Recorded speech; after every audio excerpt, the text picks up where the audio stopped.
Bismillahirrahmanirrahim. Assalamualaikum warahmatullahi wabarakatuh. Semangat, semangat, semangat.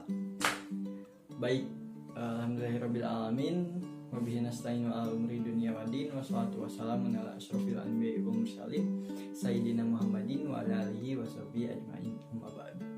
Puji serta syukur marilah kita panjatkan kepada Allah Subhanahu wa taala, yang mana karena berkat dan nikmatnya kita masih dapat belajar walaupun dalam keadaan daring seperti ini. Dan sholawat beserta salam tak lupa terlimpah curahkan kepada Habibana wa Nabiyana Maulana Muhammad Sallallahu Alaihi Wasallam. Nah baik, pada kesempatan kali ini izinkan saya untuk memperkenalkan diri terlebih dahulu. Nama saya Herdia Muhammad Sidik dari kelas 11 MIPA 7 absen 17. Nah, dan pada kesempatan kali ini saya akan menjelaskan materi, yaitu mengenai karya tulis ilmiah. Nah, kenapa sih kita itu harus mempelajari karya tulis ilmiah?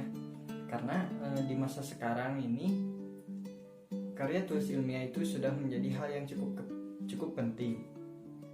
Kenapa? Karena dengan kita mempelajari karya tulis ilmiah, ini dapat mengembangkan keterampilan membaca efektif.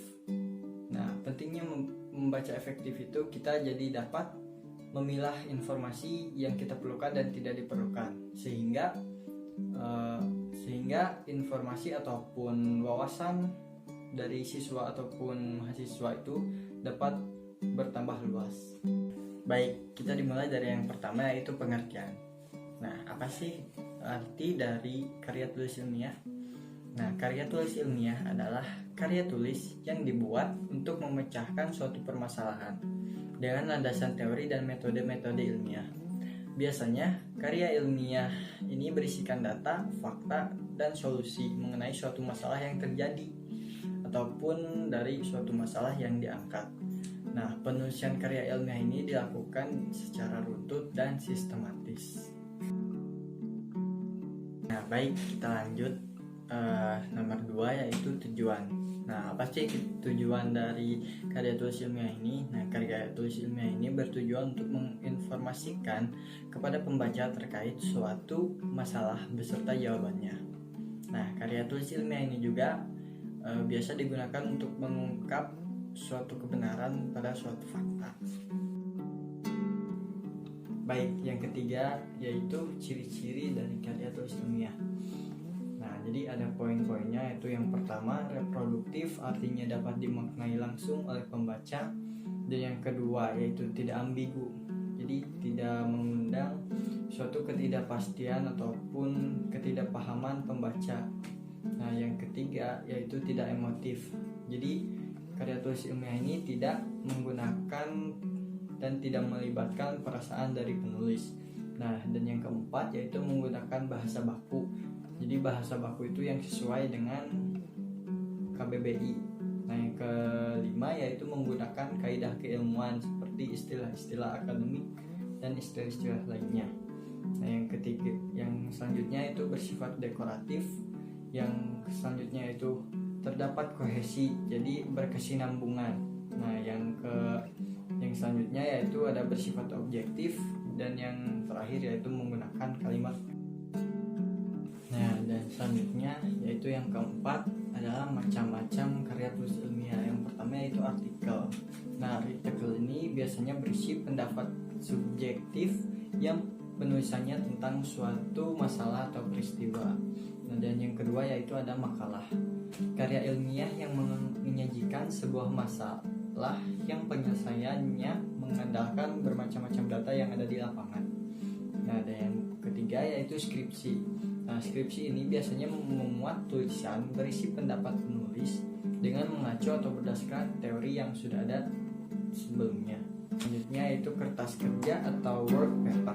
Pada dasarnya sama dengan makalah, namun dibuat dengan analisis yang lebih mendalam dan tajam, serta dipresentasikan pada seminar ataupun lokakarya yang biasanya dihadiri oleh para ilmuwan. Nah, yang selanjutnya yaitu ada paper, itu sebutan khusus untuk makalah di kalangan mahasiswa. Nah, yang selanjutnya yaitu ada tesis. Nah, ini tesis biasanya mengungkapkan pengetahuan baru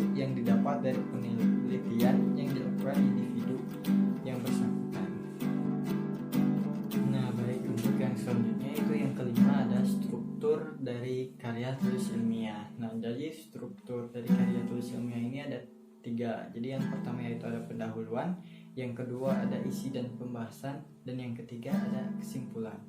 Nah, jadi dari pendahuluan itu yaitu pendahuluan biasanya berisikan dasar-dasar penelitian ilmiah yang dilakukan, masalah yang diangkat, dan mekanisme penyelesaian masalah itu. Dan yang kedua yaitu isi dan pembahasan. Nah, bagian ini biasanya terdiri dari 1 atau lebih bab. Nah, jumlah bab pada bagian ini bergantung seberapa pelik ataupun seberapa banyak pembedahan dan pembahasan dari bahan penelitian. Nah, dan yang ketiga yaitu kesimpulan. Nah, biasanya berisikan dari hasil analisis pada bagian isi dan pembahasan. Nah, kesimpulan yang disampaikan pada bagian ini biasanya berupa penjelasan singkat dan padat mengenai hasil analisis. Nah, bagian ini juga biasanya terdiri dari 1 bab. Nah, baik, jadi kesimpulannya yaitu karya tulis ilmiah adalah karya tulis yang dibuat untuk memecahkan suatu masalah dengan landasan teori dengan metode-metode ilmiah yang bertujuan untuk menginformasikan kepada pembaca terkait suatu masalah beserta jawabannya. Nah, baiklah, cukup sekian materi yang dapat saya sampaikan. Semoga dapat bermanfaat bagi kalian yang menonton video ini. Saya juga ingin meminta saran dari kalian agar apa yang menjadi kekurangan saya bisa menjadi kelebihan saya.